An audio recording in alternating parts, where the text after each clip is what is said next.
don't recommend a lot of supplements, but one I'll always recommend to anyone who will listen and anyone who wants to sleep better is Protect Rest. I've worked with thousands of clients, from general population and A-listers to UFC and Super Bowl champions. And one thing we always do when we want to improve fat loss, performance, or health is dial in their sleep. And the truth is, we all know we need 7 to 8 hours of sleep, but in the real world, this doesn't always happen, so sleep quality becomes all that much more important. Rest is made with all natural ingredients like valerian root, GABA, and L-theanine, which are designed to enhance the quality of your sleep so you wake up feeling more rested.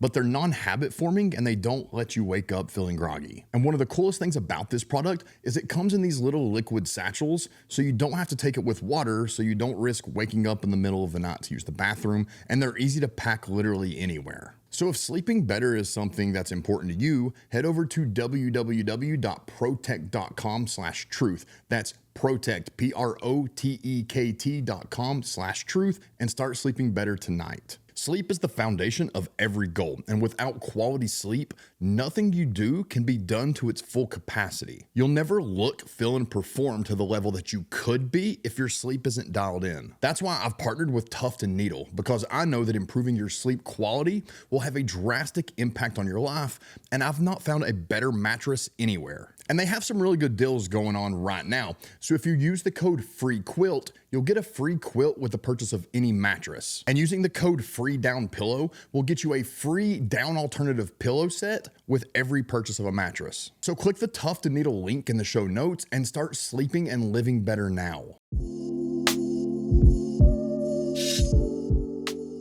All right, so you have done a fascinating job of taking situations that and arts and sciences that don't seem related, and you found a way to relate these in ways that aren't just applicable to hunters or marksmen, but also just day-to-day people and athletes. And I'm excited to learn through this episode. Like, it's something I'm selfishly excited it's happening, and if other people gain from it, cool. But I'm more excited. So right on. So man, it's really cool to have you on, and if you could just kind of speak on the basics of your beliefs and how you came about those. So it started when I was 7 years old and shooting a bow, right? And I had my dad's bow that was sitting in the corner of the garage, and I would always walk by it and look at it, but I knew that I wasn't strong enough to really shoot it, right? And there was those yellow painted arrows with the turkey feathers on them and the green nocks. And I mean, I can tell you everything about that bow. In fact, he still has it. Oh, wow. And so one day I picked it up and my dad strung it for me and I started shooting. And I just fell in love with the flight of the arrow. And, people talk about the mystical flight of the arrow. Well, I was all in. I mean, I would shoot that thing until my fingers bled. And then my mom, to remedy that, she bought me a little fiberglass bow. And I would shoot that thing until my fingers bled. And I just loved it. But it was so frustrating because I started shooting when I was 7. By the age of 8, I can't aim at a target without letting the string go. I'm thinking, what's wrong with me? But I'm only 8, so it's not that big a deal at that point, right? So I'm just shooting away and having a good time. And then I started bow hunting. I started bow hunting when I was 14 years old.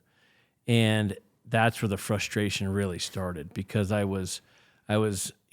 started calling elk when I was 12 years old. And at 14, I got to hunt some of the greatest elk areas where I lived. And I was missing, and so frustrating. And then just time went on and there was no way to fix it. There was books and there was videos, but it never seemed to help me. And it's because I was looking for instruction to work for me. And what people have to realize, that in the shooting world, nothing works for you because you're literally overriding your own central nervous system. When you shoot, no matter what the weapon system is, you're literally holding on to an explosion and you're supposed to ignore that. Well, that's not part of our psyche, right? I mean, the core problem in shooting, your subconscious mind will not allow you to cause your body impact as a surprise. If it can time the explosion, it will time the explosion, and it will link bracing movements. The flinch, right? When I talk about the flinch, it will link that to your release or to your trigger or whatever makes it go bingo, right? but not knowing any of this stuff, and just all the books and all the videos that were out there were just, this is what worked for me, right? But it's not what worked for me. It's worked for whoever the author of the book was, or the video or whatever, right? It was never, but I was looking for this thing that was going to work for me. So the magic pill that was never out there. So I started working myself through this. Now I'm a teenager, and just frustrating, but still loving the art and science of shooting. Not very good though. I shot a lot, but I was not that good. And then I started to get jobs in the shooting world because I loved shooting so much and I had the experience in shooting. I became a wildlife specialist for USDA Wildlife Services. So I got to shoot air rifles a lot for animal damage control stuff. And with an air rifle, oh boy, I was your guy. Yeah. Right? I was the guy that you wanted behind the trigger. But if you put a centerfire rifle in my hand, I was worthless because I would always yank the trigger. I always had those pre-ignition movements linked to my trigger motor program, not knowing any of that stuff. So I was your guy for air rifles and shotgunning. But you put a precision rifle in my hand, worthless. So then right after that, I became a cop. And in the academy, I figured out how to fix mental problems with mechanical means, meaning I bought a pistol that had a much shorter trigger stroke on it, right? Because I kept yanking the trigger so bad on the other pistols, like a Glock, I'd yank it right through the pressure wall, and the pre-ignition movements would take me out of the 10 ring, right? So I was fixing mental problems with mechanical means. Again, still not knowing the science of how it worked. So I actually took top firearms in my academy class, and that's where I found out that I loved instruction. I loved teaching people, but again, I wasn't that good of a shot. I was starting to gain some control of my shot at that point, but 2 years into becoming a cop, I became a firearms instructor. And that same year, I got on the SWAT team, and they instantly threw me into the sniper crew, not because of the quality of my shooting, but because of the quantity of the shooting that I had done. And that's not a good position to be in, right? Well, you've shot quite a bit. You go ahead and be on the sniper crew. I'm like, hey, sweet, right? You're going to give me a rifle and all this stuff? Yeah. But for 8.5 years, I was like a scared child because I didn't know how it was going to go. I mean, I would go coyote hunting and yank the trigger on a coyote and then think to myself, gosh, I did it again. What am I going to do when it's a hostage rescue or some tactical situation where I've got to be precise, but I don't know how to be, especially in stressful situations? But the cool thing about the bow hunting that I was doing is that it was my sounding board. Because when you're a cop, you're in stressful situations all the time, but you're not shooting all the time, right? The ultimate of stressful situations. You're not doing that. But in the bow hunting world, you're constantly putting yourself in these stressful situations, right? And you hope that those situations happen. You hope it never happens when you're a cop. But in bow hunting, that's how you eat, right? So I had this sounding board. So a few very specific successes in bow hunting kind of lit the fire. And then being a firearms instructor, I started to figure out that when I got them to actually speak during their shot, it changed how they approached it. And so that's when I started to write down my findings. And it's funny because I had a buddy that was on another SWAT team, and I used to train sniper school with this other buddy of mine. He was a doctor, very smart man. And so I wrote this an instructor's guide. It's called The Mental Mechanics of Shooting, an instructor's guide. And he read it, and he said, oh, that's neurolinguistic programming. I said, wait a minute, Doc. That's a big word. I have no idea what that means. And then he explained it to me. And then I started looking that up, and that was used for self-help and addiction and all that stuff, but it had never been put into shooting. So there was a person at the academy that just did not like what I was writing because I wasn't using the right terms. And he was a kinesthesiologist, so I just wasn't using the right terms. And I didn't take the time to find what the right terms were. So he came to me one day and said, what you're doing works, but it's not right. I said, okay, cool. I want to know what's right. So I took his course. the advanced concepts of motor learning and performance. And that's where I learned about open and closed loop control systems and visual proprioception and all these other sciences that were not being put into shooting specifically. Yeah. So I took those, the open and closed loop control systems, the visual proprioception, open and the neurolinguistic programming, and I started to put that together as a package, right? And then once I put that together as a package, now I had this system that I could actually give to other people so that they could gain control of their shot. But it wasn't until one day that I really made the decision that from this day forward, I am going to control every single shot, no matter what. Because I'd finally blueprinted how I did those very few successes that I had in control. So now I've got the blueprint. So why wouldn't I control my shot now that I know exactly how to do it, right? And then, so now that is what Shot IQ is born into in control process shooting. And so lots of clinics, I've done clinics around the world in this process, and phenomenal success with it. My son Bodie's considered one of the best archers in the world. And of course, we saw that again today on the TAC course. It was impressive.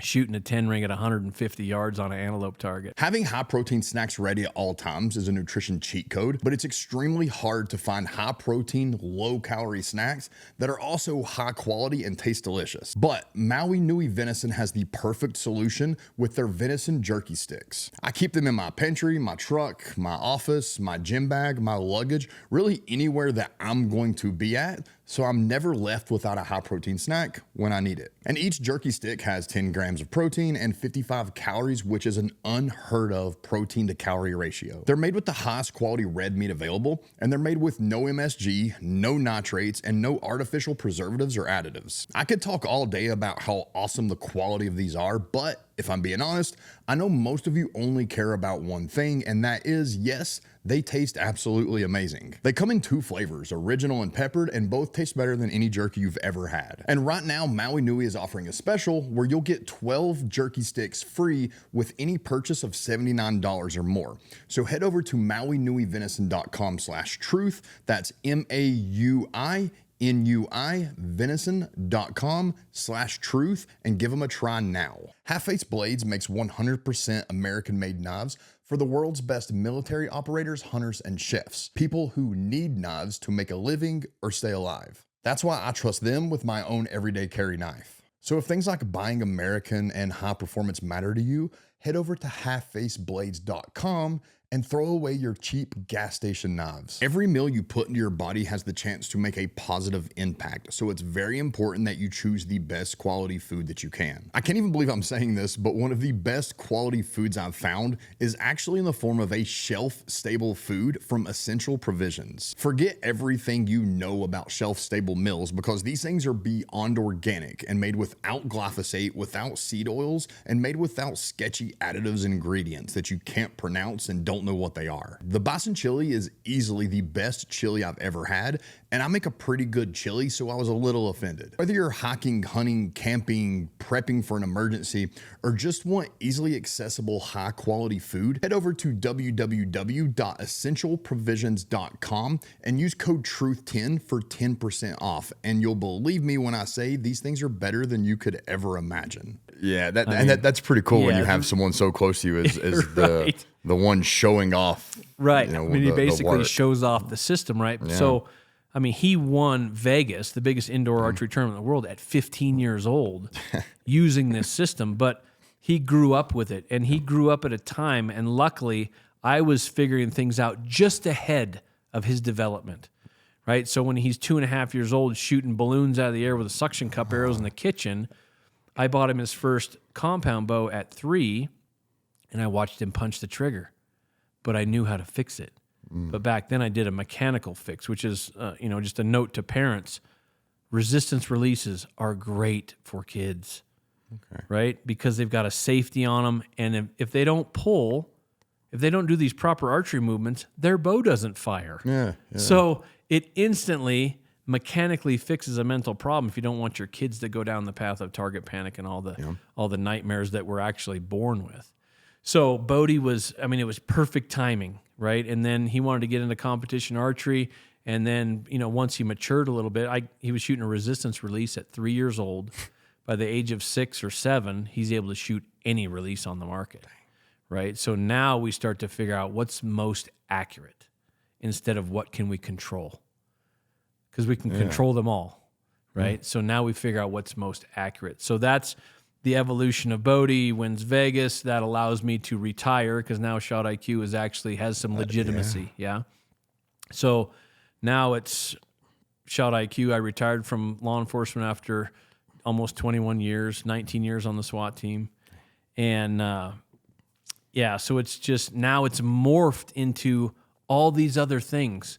Because I got on I was fortunate enough to be on the Joe Rogan podcast, and Joe said, what you do at Shot IQ is applicable to just about everything in life. I'm like, I like your thinking, Joe. Yeah.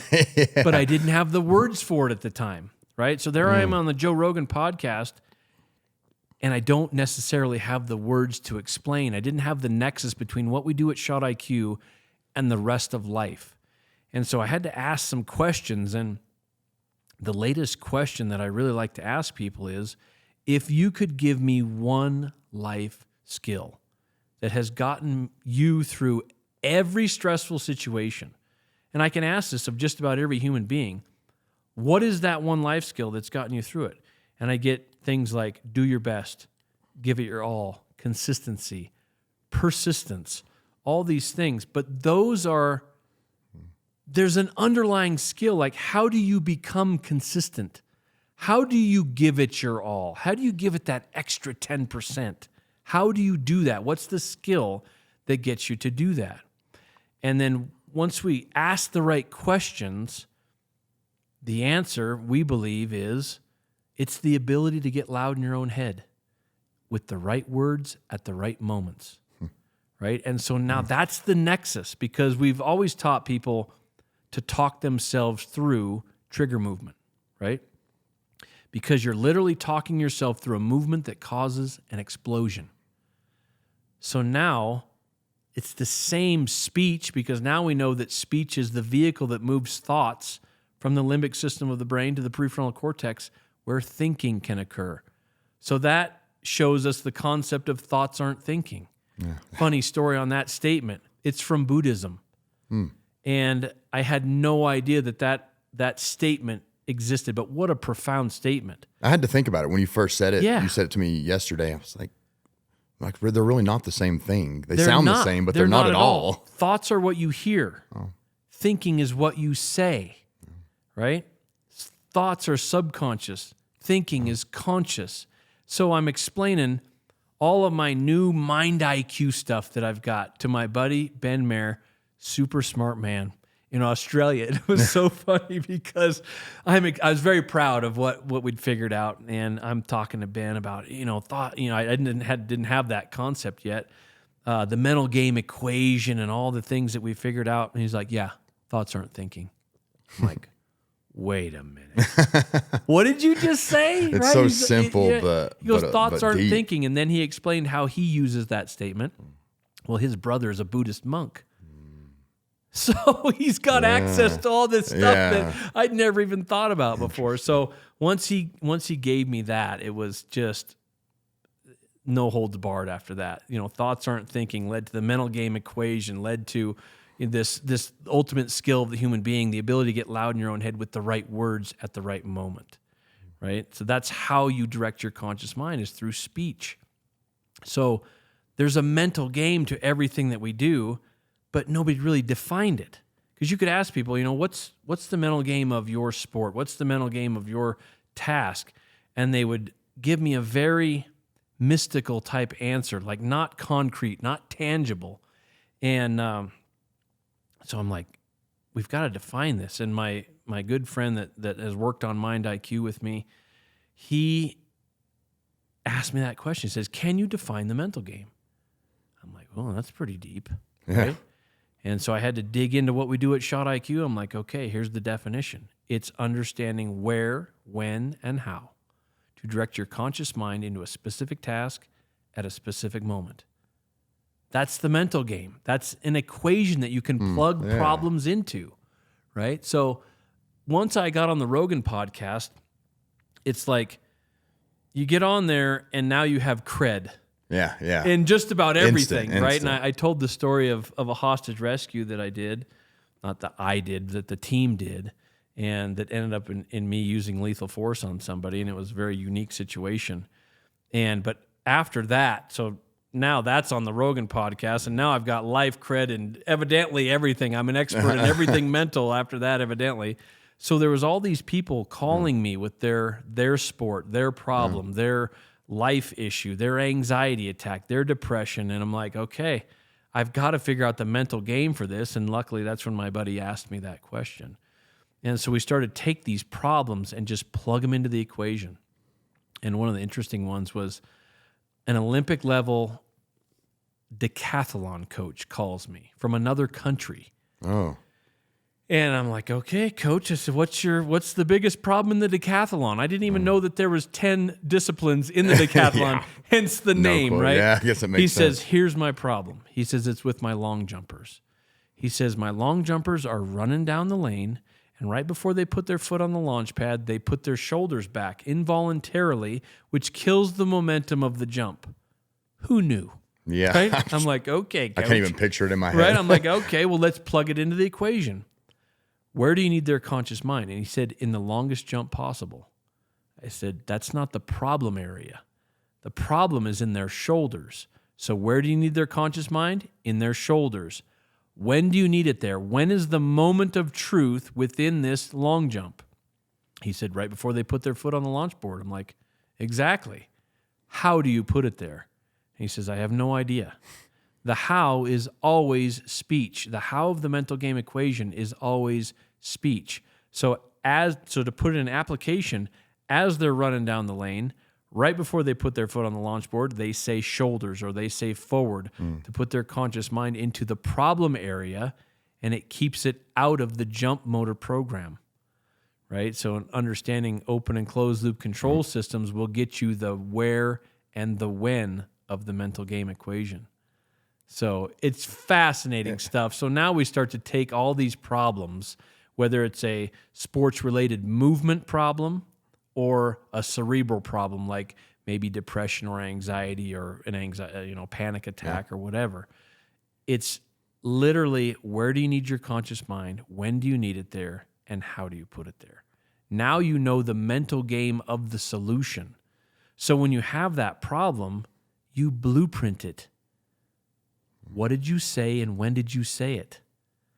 And now you've got the blueprint for how you got yourself through that specific problem so that when it comes up again, you've got the solution instantly. Yeah. Right? So that's what it's all morphed into, from me shooting my dad's recurve when I was 7 years old. Who would have thought? Right, to now this, my shot IQ, mind IQ, the Turner model, all that stuff. So it's cool. It's the weird irony of all this, we discussed yesterday, is like I work with high performers and high level athletes, right. And one of their strength coaches knew I would be here, and just happened to say, he's like, hey, if by any chance, this is a world renowned strength coach, one of the best in the world. He's like, if by any chance you meet a Joel Turner there, can you like maybe make that connection? It's like, well, I have no idea, but if he'll be there, but my network, sure. I can make that connection. And then you happen to be here, and the rest is history. But it's such a cool thing because it is applicable to sports. And anytime you have like high performers, those people are always looking for that stuff. Sure. Like they're looking for something different because that edge is a longer career, a more successful career. Sure. It's more money. But something in my own practice, in the exercise science world, nutrition world, that I'm constantly telling people is that we're all performers at some level.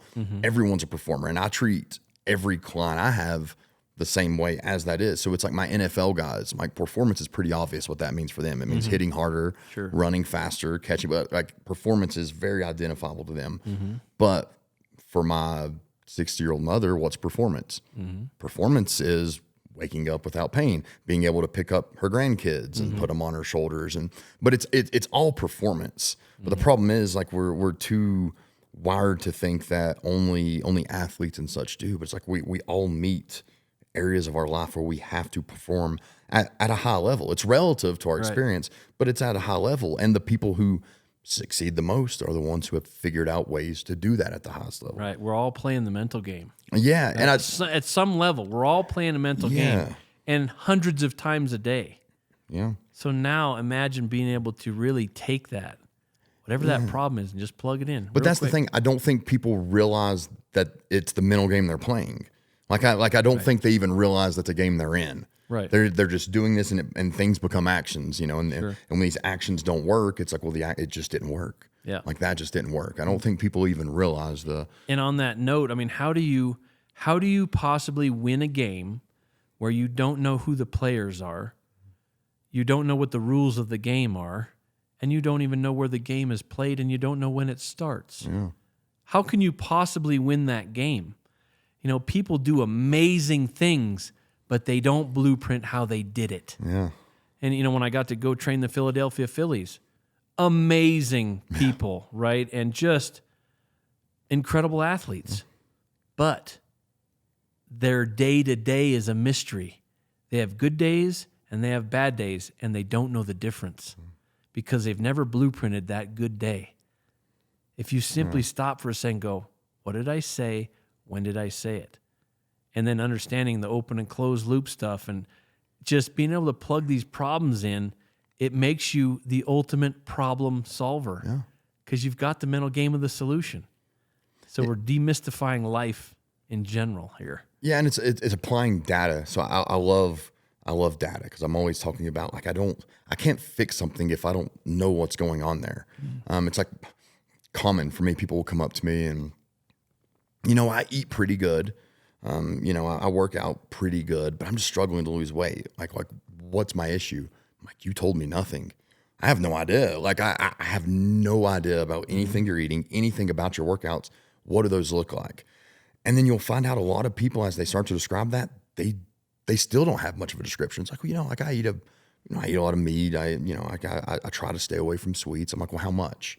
How often? And as you start like really trying to make them define it, and usually by the end of a conversation, people have already figured out their problem, but they've never thought about those things. One of the biggest things, I started doing it years ago, and I think early on clients might have thought it was like a laziness thing on my part. But when someone would hire me, the very first thing I would say is like, okay, I want you to write a list of 5 to 10 things that you know that you're doing wrong right now. Like that I don't have to talk to you about. And everyone can do that. We can all do that no matter what. And they would write a list, and I would look at this list. Okay, not working out enough, like drinking too much beer. It's all these things. Everyone always knew. And I would look at it, especially when I would meet in person. I'd critically, and I would slide it back to them like, for 30 days, stop doing that. And they would just kind of look at me like, what kind of meal plan should I, I'm not giving you one. You're going to stop doing those things. And that's because those are the things that you've already decided are a problem. And if you're not ready to fix those things that are an issue, you're not ready for new information. Right. Because these are the things you're already messing up on. Right. And it became a thing that, like, once people started eliminating those before I ever applied any new information, they already started getting results. Or they found out in that first month they didn't have what it took. Like they would give up. They weren't willing to get rid of the things that they were already doing. So it kind of became a thing where I don't have to waste my time. They don't have to waste their money. And it gets down to they're not getting loud enough in their head. Like you give them this, they give you this sheet of, well, these are all the things I'm doing wrong. Well, how do you fix those? And you tell them, stop doing those. But unless you tell them how to stop doing them, they're not going to have the ultimate skill of getting loud in their own head because they're like, well, I still want to kind of eat some sweets.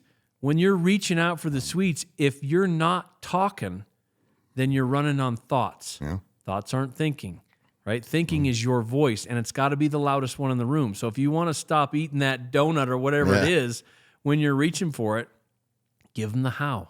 The how is you got to get loud with the right words at the right moment, right? You can't help them get loud. No. But you can tell them the right words for the right moments, right? And if you just kind of outline it as this is the skill, this is how you're going to stop doing those things, you may find it to be more effective because that's literally the problem. The problem is they're eating the donut, but they're Yeah. not getting loud in their own head. And that's kind of the underlying problem with most of the things that we deal it with, is. right? It is. You got to get loud to get yourself through that particular problem, that situation. Yeah, and the way we usually move people forward with that to create success is we change the environment a lot of times. yeah. And it's one of those things, like if you remove yourself, you see that with even alcoholics. You know, it's kind of the first time I was introduced to that. It's like if someone is an alcoholic, they go to rehab, they beat that's fine, but then they reintroduce themselves to those same friends. They go to those same parties. Chances are they are going to fail. It's going to happen because they just put themselves right back into that same environment as they were before. Right. So we really work to changing the environment, but that it's not as easy as it seems. Sure. So you're going to tell a parent, I'm a parent now, I have a 3-year-old and a 6-year-old. My environment inherently looks different than that of a single person with no kids. Sure. And I can't change anything about that. Right. Like that is going to be the environment I'm in. So there are situations where, you know, you can't do that. You can't change the environment. So I think that's a really cool and critical tool to add to that. It's like, even if you can't change the environment, Right. change the voice and make it louder. Right. What you're doing with environmental change is you are reducing or increasing the volume of thoughts. Right. So, like if somebody is having an addiction problem and they put themselves back into those arenas where their thought volume increases past the volume of their thinking. Yeah. Right? So that's what you're doing with environmental change is you're changing the volume of thoughts. Either you're increasing it by putting them in a bad situation or you're decreasing it by changing the environment where that's not even available. So they don't even have those thoughts or they're easily overridden by the voice of thinking. Right? But sometimes putting people in those situations where you force them to get loud because we don't practice that enough. But once we know that that's the skill, then you put people in situations where they have to practice it. Like one of the Phillies pitchers said to me, I did my whole presentation, he says, "What do you mean get loud in my head?" And I didn't address him directly. I looked at the coaches and I said, if he's asking me that question, that means that he's never been put in an environment where he was forced to get loud. So when was the last time he pitched a bullpen with 10 other players or pitchers or whatever standing around the mound yelling at him, forcing him to increase the volume of his thinking, right? And hopefully he has already blueprinted that pitch, but now he's got to get louder. Because let's say that now it's game day, his father or mother's in the stands, and he knows that. That's going to increase the volume of his thoughts. So he's got to increase the volume of his thinking, which is his or her voice. And it's got to be the loudest one in the room, right? So putting people in these situations, like in my shooting clinics, I will make you shoot on one foot because your aiming thoughts get much louder because now your pin is dancing all over the place. But your job is to move the trigger. That's your only job. Your job's not to hit the target. Your job is just to move the trigger slow enough you can stop it. So by putting somebody in a 1 foot situation, their thoughts of, oh my gosh, my pin is moving, that has no strategy and it has no instruction. Thoughts have no instruction. Thoughts have no strategy. Thinking is the embodiment of both of those things, right? So you put people in situations where the thought volume increases so that they get reps in increasing the volume of their thinking. Yeah. So the thoughts are essentially stress. Thoughts are the stress, and the thinking are the things you tell yourself to better deal with that It's stress. the solutions. The solution Right? You to don't that. have control of thoughts. People are always, well, I can manipulate my thoughts. Yeah. Well, I don't know. You can certainly manipulate your thinking, and that's where they don't necessarily know the difference, right? So if you ask somebody, like if you're trying to extract information from somebody, like maybe it's a nutrition thing or whatever, and you ask them, hey, what are you thinking about right now? They're going to tell you their thoughts. They're not going to tell you their thinking because they're not going to tell you what they're saying. So instead of asking somebody, what are you thinking? You ask them, what are you saying right now? Because that will tell you exactly what they're thinking. It'll tell you exactly where their conscious mind is instead of what their thoughts are. Yeah, that's interesting. Right? That really is interesting because I've talked with like different professionals before, and even as a kid, I dealt with a lot of stress and anxiety. I was bullied a lot, and just lived a very high stress for a child. And like I would see people, counselors and stuff, and it was always the same, like trying to get you to meditate or practice mindfulness. And always like you need to clear your thoughts. You need to clear it. I'm thinking, How? What world do you live in that you're able to do that? And I'll be honest, I always like in my head, I'm like calling BS on it. I'm thinking like I don't believe you can do that. Yeah. Or I can't. Like I cannot physically get to my. And the more you tell me to, the more thoughts come in. And that's just the way it is. And I've always felt like it's that way for anyone. It is. I just can't wrap my head around that. Like, you can't clear your thoughts. So I like the concept that you're introducing as far as like, well, that's fine. Just have louder thinking than your thoughts that come in, and to address those as they come in. Right. And you see that in many things. Let's take football, for example. Wide receiver about to catch a football. It's en route to them, and they have a thought toward, I'm about to get smashed. And that's when they miss the ball. That's when they miss the catch because their eyes come off it. The mental game is, where do you need your conscious mind when you're trying to catch a pass? You need it in your hands, right? When do you need it there? Right before impact with your hands. How do you put it there? Speech. Because that will keep your conscious mind in your hands so you stay there. Yes, you might get smashed. Yeah. But it don't matter if you don't catch the ball, right? And you always see those eyes come off the ball just slightly before that, right? In an archery example, thoughts aren't thinking. So, and having this toolbox, Bodie, my son won the Lancaster shoot this year, an amazing shoot off. He's shooting against the best in the world, and he had one shot where he drew back. The aim was good, but then he noticed that his release hand was shaking. Right? So the volume of his thoughts increased past, and the shot was taken a long time. And the commentators are on the mics going, oh, it's a long hold for Bodie. Oh, it's still a long hold, right? And I'm in the coach's box watching this. I'm like, come on, boy, use your tools. And so his thought was, my hand is shaking. Again, that thought has no instruction. It has no strategy attached to it, right? So Bodie, being the professional archer that he is and the mind control specialist that he is, he reaches into his toolbox and knows that he needs to say the word squeeze, and he needs to say it louder than anything else in the room, right? So he's at full draw, aim's good, presses the click. Oh my gosh, my hand is shaking. Thought volume increases past the volume of thinking.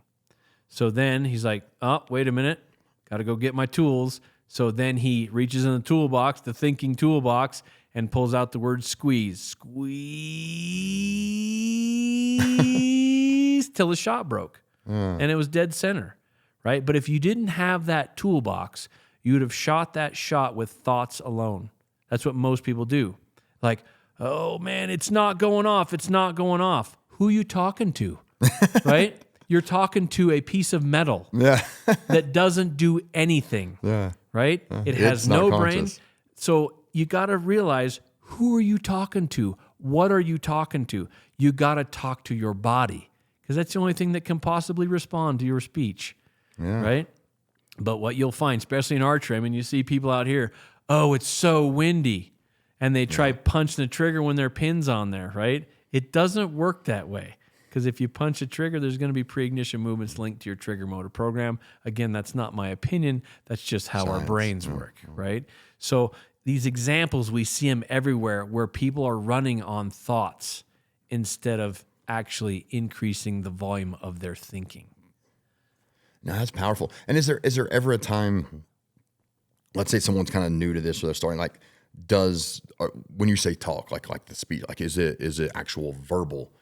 Or is it only in your head? So eventually silent, internal dialogue, right? And a lot of people can get that very loud. But again, if you're having trouble with it, then get loud. Get out loud, right? Yeah. Actually speak the words. And that with kids, right? When you're teaching your children to shoot, they should do what we used to call a commentary drive. Like when you become a new cop, you have to do this commentary drive. So you're driving down the road and you're not allowed to stop speaking. So you're just talking about random stuff about the license plate in front of you. Oh, there's a vehicle coming in from the right. It's got, there's a female driving it. It's red. It's got white rim tires, whatever, you're just not allowed to stop talking. So with your kids, when you're walking them through a skill set, make them teach you how to do it. Once you teach them the steps, then you have them teach you, right? As far as, okay, I'm going to draw back and I'm going to aim. Okay, I've got that done. Okay, now I'm going to put my finger on the trigger. Okay, I've got that done. Now I'm going to say, here I go, to increase my presence, right? And the kids are, it's so funny when you have them do it because you'll see when they wander. When their words wander, their mind has wandered. So you have a direct link to it. It's not what you're thinking, it's what you're saying. Because what you say is what you think. But we always try to ask it in a different way. So have your kids talk you through it or talk their friends or their sibling through it. And then whether they have a true understanding of what they're actually doing. And kids kind of naturally do that. I find that like as a father, like they want to commentate anyway. Sure. They want to tell you everything you're let doing. them Like, go. dude, I don't need to know about your poop. Like I don't need to know what's going on in there. Right. Like my 3-year-old, he'd be like, here comes a big one. I'm like, buddy, I don't need to know that, dude. Like you can keep some of these things to yourself. Right. Like they're constant. So it's kind of like now I'm thinking like maybe I just need to let them have that dialogue more. Well, yeah, absolutely. But then with what you know now, you can gauge, was that a thought or was that thinking? Right? So you can gauge that now and you can direct it. How about you say this at this moment? Oh, okay, Dad, sure. Yeah. Right? And it kind of it makes me think too, I like to say always that like no one is better than a dad at sports. Like when you become a dad, you inherently become better at every sport. You might not have done it before, but like I think it's like you're teaching your kid, you're better all of a sudden. Now I'm kind of thinking about that. I'm like, well, maybe that's because like you're having to critically think about teaching it and you're thinking about these. So it's inherently making you better. I've always called it dadleticism. Yeah, it's like when you become a father, like you just become better at all the things that you really did because number one, you're not going to let your kid beat you. Sure. And I think number two, I've never thought about it, but you just have to critically think about all the things you have to accomplish to this task. And what a cool thing, like with Bodie and I, he has far surpassed my skill level in archery. But which should be the goal. As a dad. Which is the goal. And it's really cool now. But then you get to the point where they forget about what you've taught them, right? And Bodie's really good about this, but sometimes we have arguments about certain things. I'm like, look, man, you're the world champion, not me. Yeah. Right. So I was going to ask that. How old is he now then? He's 17 now. Okay. So I was going to ask, how does that look when mine are just 6 and 3, but it's already like they know better. Like it's already I'm like, well, what about this? Has he got to that point where, he's gotten there, but he's like, but I also think this based off my experience. It's been really cool for him because he's always been very technical in archery, and now it's just to the nth degree. So, but I still tune his bows a little bit. So yeah. He's still like, hey, could you do this for me? I'm like, of course. Yeah. I'll do that. No, and I like that you said like that. That really should be the goal. My son is obsessed with fishing and hunting. Like he'll actually go with me. He just wants to be a part of the process. He's not ready to shoot himself yet. He don't want to do that yet. He just wants to be there. Now, as far as fishing, he casts, he does everything. Yeah. And he asked me one day, he's like, Dad, like when will I be like better fisherman than you? I was like, dude, I hope ASAP. Like I hope as soon as possible. And he was like, well, will I be? I'm like, you should be. I'm like, if you're not better than me, I've done something wrong. Because I'm a better fisherman than my dad, and my dad taught me. Yeah. And his dad or grandfather taught him. And it's like, dude, you should be better than me because you have me. And then you're going to have all the other influences and all the other knowledge that you pull into it. Sure. Every generation should be better, right? Yeah. Every generation should be better. Yeah. And you don't, to go back to the sports world, there's so many times like you don't see that in jiu-jitsu. There's so much like jealousy among coaches. I'm a BJJ black belt, but I'm not a coach. Like I'll help people and I'll coach, and I'll coach as it's going, but I am not a coach. But there's so much jealousy among coaches that they like, oftentimes they don't want to admit that a student might be getting better, or if a student is getting better, they won't roll with them anymore. Oh, And I've always just thought, I'm like, that's insane to me. Yeah. That's absolutely. So when I was just a blue belt, which is your first belt, the white belt comes with it.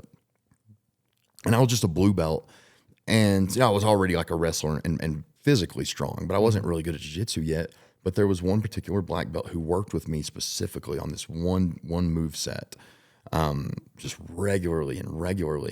And I was still a blue belt, and at one point, and I tap him with it. I'm not going to say his name because it's ever brag about that.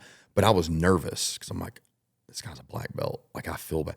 He was so excited for me because he's like, dude, that's the goal. Good. He was like, because I'm the one who taught you. He's like, so like you have the advantage of me teaching you it should happen. He's like, and now it'll never happen again. And it has not. And even though that I'm black belt, I will never get that on him again. He won't let it happen. Right. But it was just the fact that I had something that he didn't have, and that was his expertise of it. And that's he didn't have someone teaching him to that degree. So it's a cool thing. And he got better for teaching you. Absolutely. He learned things just by teaching you. That's when I became a firearms instructor, it was like, man, I really got to figure this stuff out, And then just by teaching, I got better. And then it was easy for me to gain control of my own shot once I started to figure these things out and how to give that to somebody else. Yeah, and there's so much like as we've sat here and talked about, like, there's so many things I think about, like in my own fighting career when I fought, and then fighters I work with as well. That, like, man, I think there's so many areas where fighters aren't taking advantage of that. Because you want to talk about thoughts, like when you're, it's not like any other sport where it's win or lose is decided by like just a point system on a scoreboard. Like win or lose can literally be decided on consciousness. Like it is literally a hurt you contest. And the goal is I'm going to hurt you so bad that the 3 judges decide I hurt you worse than you hurt me. I want to hurt you so bad that you're unconscious. I'm gonna hurt you so bad that something breaks, or so bad you tap.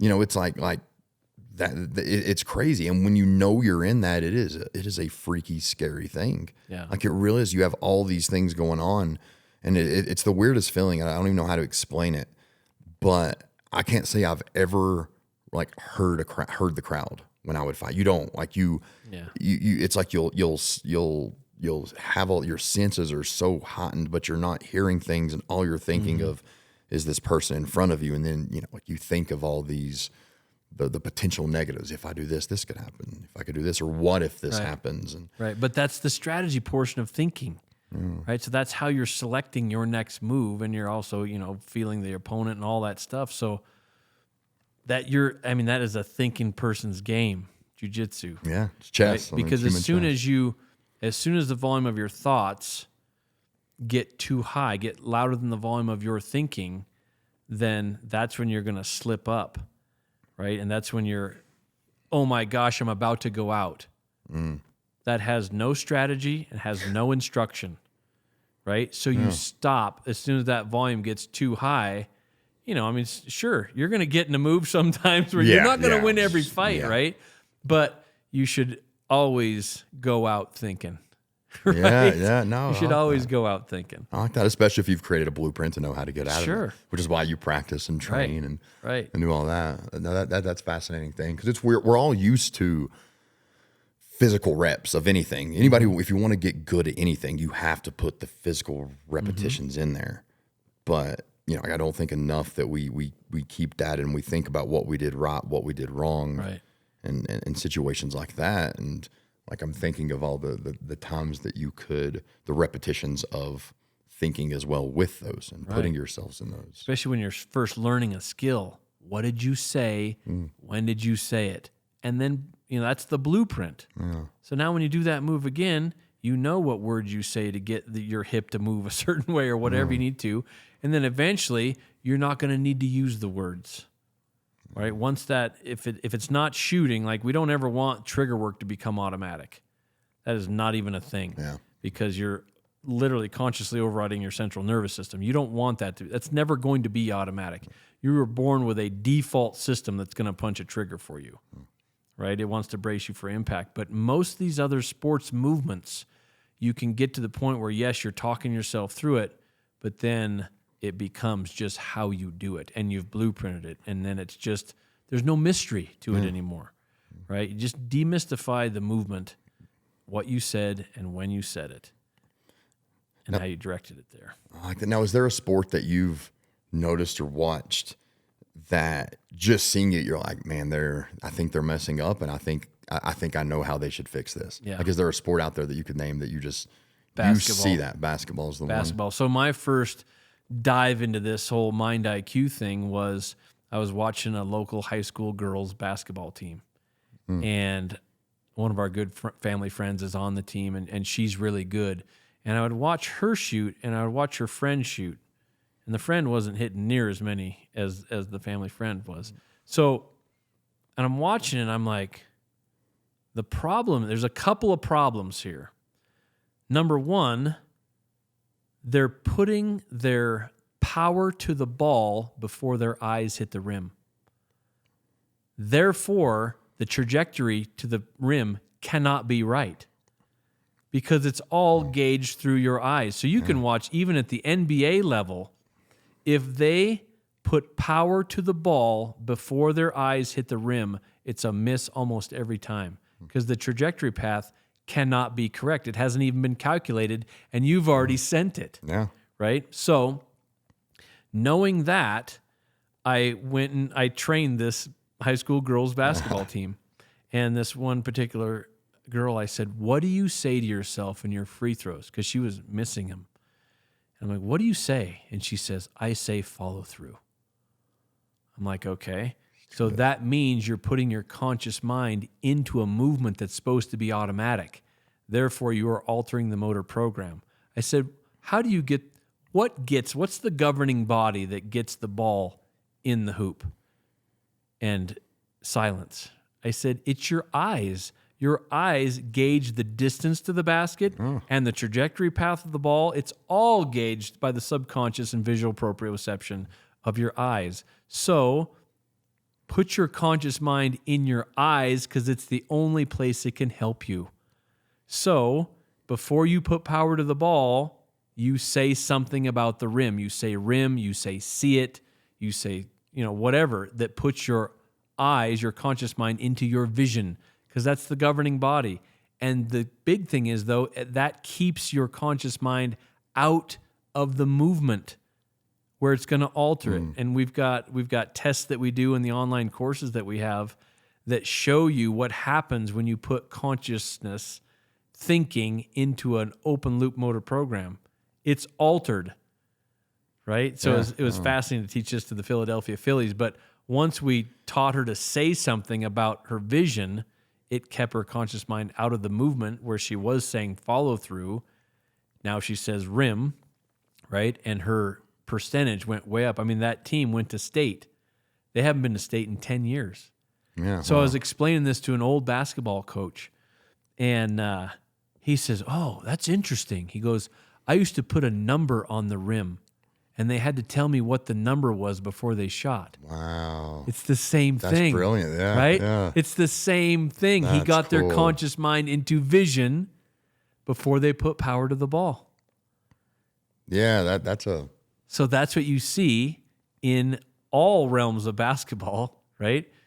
And, we see it in baseball. We see it everywhere. We see it in the wide receiver that looks away from the ball at the very last microsecond. They can't catch that one. Yeah. There's no, no I way like to that. catch Yeah. it. Yeah. Man, So- I'm sitting here thinking about the ways that this could help my golf, which I'm a horrible golfer. I just started. Oh. How I'm like, man, there's so much for like the golf. Let the me golf tell you the swing. ways. So Yeah. real quick, golf. Because everybody wants to know the mental game of golf. Yeah. It's the big mystery, right? So in open and closed loop just means slow enough that you can gain feedback within it. Open loop is supposed to be automatic. You're not gaining feedback in it.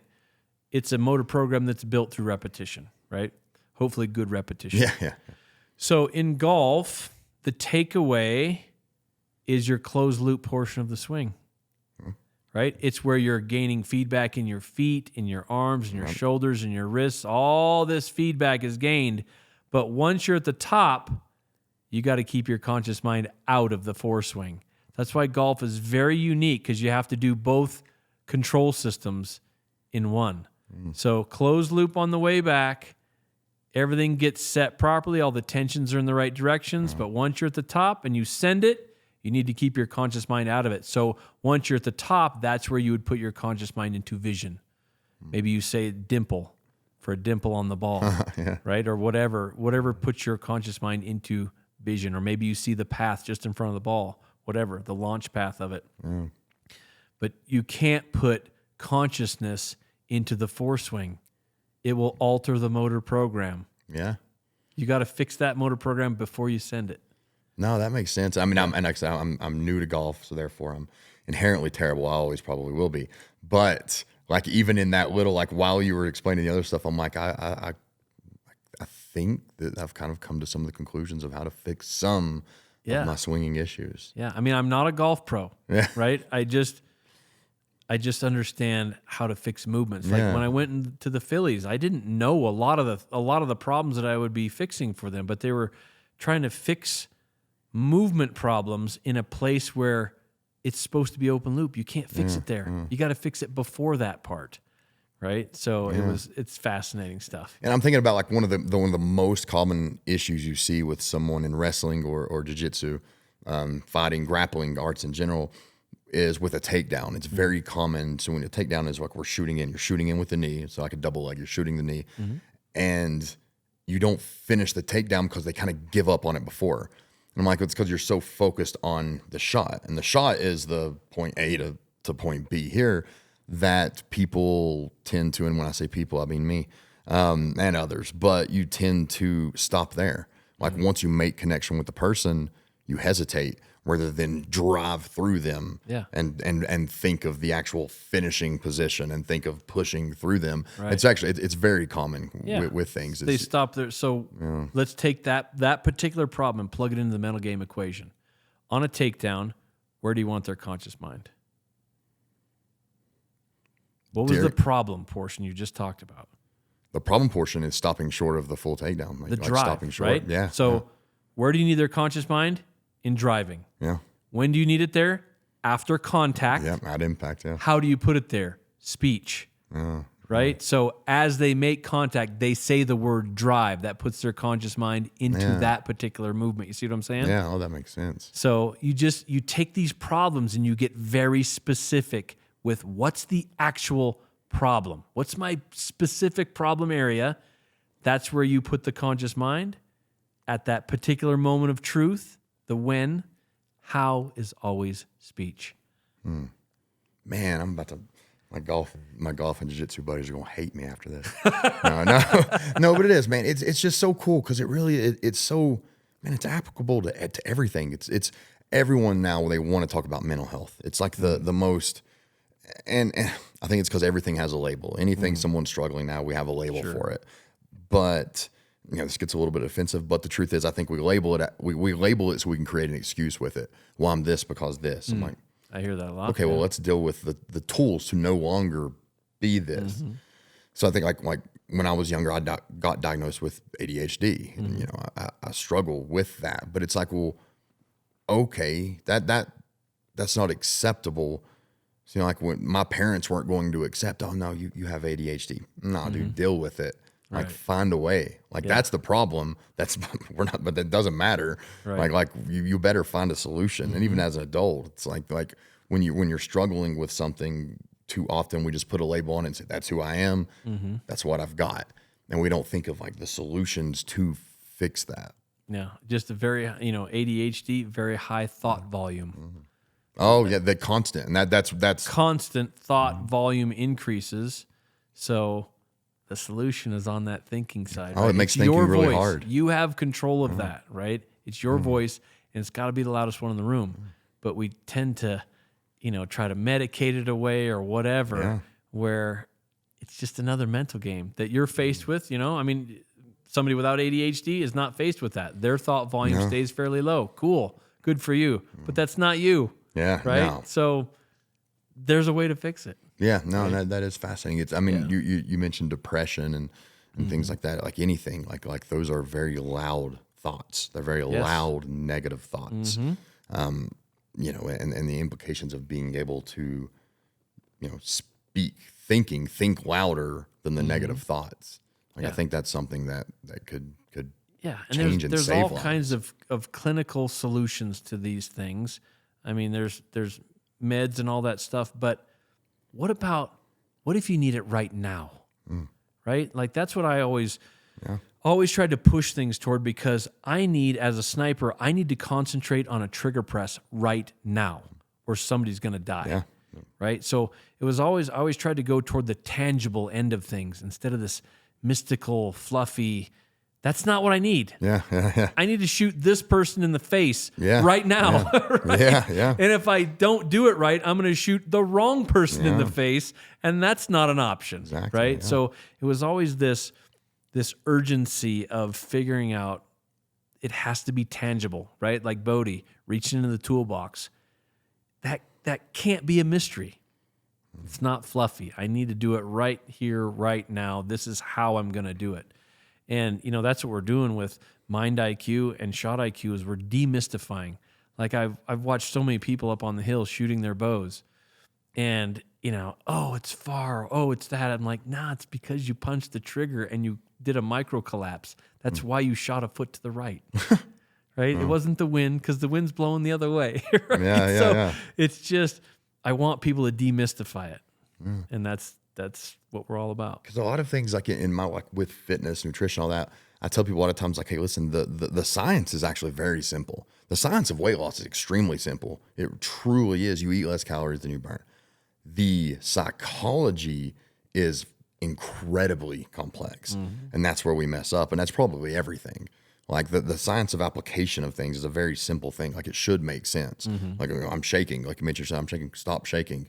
Yeah. Like it's that simple. If you're shaking and you don't want to shake, stop. The psychology behind that is far more complex. It doesn't work that way. Right. It doesn't work that way. Yeah. And you see that repeatedly. And man, honestly, it's. I feel like this. We could have. I could talk to you for 4 hours and cover this application of this into two completely different topics. Sure. But I don't want to take up more of your time because selfishly I want to go shoot. Yeah. And put some of this into application. But dude, like maybe one day after you've worked with like a Super Bowl team or something, we'll go back and do another one. And hopefully it's a Super Bowl team of one of the athletes that I'm helping on the nutrition side. But, there you go. But dude, this has been fascinating because it's very rare, because I am a nerd and I'm a student of science and constantly learning. So it is very rare that I kind of get to talk to someone about an area of it that I've at least not been exposed to in any way. So that was a first and for me in a long time. So I really appreciate the time. It was a lot of fun, man. Yeah. Love being here, man. I appreciate it. Appreciate you. I want to thank you guys for watching, and also a word of thanks to our sponsors who have made this episode possible. All I ask is that you guys please hit the like and subscribe button, as it helps the podcast grow and so we can continue to bring on some great guests for you guys. I'll see you in the next one.